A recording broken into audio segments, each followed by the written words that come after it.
वो क्यों विषयांतर हो रहे हैं, वो क्यों वो चीज नहीं गा रहे हैं। लेकिन ये मत समझिए किसी को कम आंकना ये हमारी आपकी समझदारी नहीं है। मौलवी साहब आए, मौलवी साहब बोले भाई तुम लोगों को नमाज पढ़ना नहीं आता। बोले भाई आप ही बता दो कैसे नमाज पढ़ी जाती है। मौलवी साहब बोले जैसे मैं पढ़ूं वैसे तुम लोग भी करो। बोले ठीक है। लाइन में खड़े हो गए, लंबी लाइन लग गई, मौलवी साहब सबसे आगे खड़े हो गए। अब सबसे आगे खड़े हो गए तो जो सबसे पीछे आदमी खड़ा था नमाज पढ़ने के लिए, उसके आगे वाले व्यक्ति के गर्दन पर एक मधुमक्खी बार बार उड़ के आती बैठ जाती, आती बैठती उड़ जाती। वो बार बार उड़ाए। वो सोचा कि यार अगर कहीं मौलवी साहब नमाज शुरू कर दिए और कहीं ये मधुमक्खी काट लेगी तो सारी नमाज बेकार हो जाएगी। तो बेचारा एक बार उड़ाया, दो बार उड़ाया, तीन बार उड़ाया। जब नहीं उड़ा क्या तेरी मक्खी की ऐसी की तैसी। वो लगा वही गर्दन पर साधा साधा। जब 5वीं बार बैठे तो वही गर्दन पर खींच कर मार। तो वो बेचारा सोचा नमाज स्टार्ट हो गई। अब वो आगे वाले को चपरास किया। वो सोचा कि अब नमाज आगे बढ़नी चाहिए। अब नमाज बढ़ते बढ़ते बढ़ते बढ़ते मौलवी साहब का नंबर आ गया।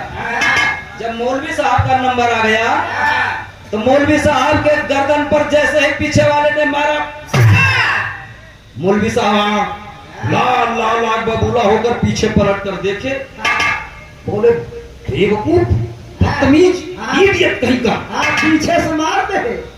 वो बेचारे पलट कर उसके गाल पर एक तमाचा खींच कर मारे। वो सोचा नमाज वापस जा रही है। लीजिए आनंद, मैं दावे के साथ कह रहा हूँ ये नमाज पढ़ते पढ़ते वहां तक पहुंचे। कहा भाई साहब ये शुरू में हमें एक चीज कहा दी है कि कोई समय का संतुलन नहीं रख सकता है। समय को बांध कर, समय सीमा में बांध करके कोई जो, क्योंकि वे नाराज हो जाएंगे हम जान रहे हैं। आप चिंता न करें, जितने लोग बैठे हैं तो जने को भाई साहब लघु शंका के बारे में उठाई दे। गीत इधर से वो चीज होगी। डॉक्टर साहब ने बड़ी सुंदर गीत आपको सुनाया। मैंने आपको आध्यात्मिक प्रसंग की ओर ले गया कि भगवान क्या करता है, भगवान किधर देखता है और भगवान कहाँ रहता है। यह आध्यात्मिक एक प्रसंग था। डॉक्टर साहब ने महाभारत से गीत आपको बताई। और डॉक्टर साहब, मैं बहुत बड़ी बात नहीं, बड़े विनम्रता से, बहुत ही विनम्र निवेदन के साथ कहता हूं कि बिरहा की वास्तव में ये सही धरती है। ये बिरहा की ये क्षेत्र जो है वो बिरहा की आत्मा कही जाती है। और यहाँ पर बहुत बड़े बड़े ज्ञानी पुरुष जो अद्वितीय कहे जाते थे, ऐसी ऐसी गीतों को गाते थे जो इसमें बहुत रहस्य छुपा हुआ करता था।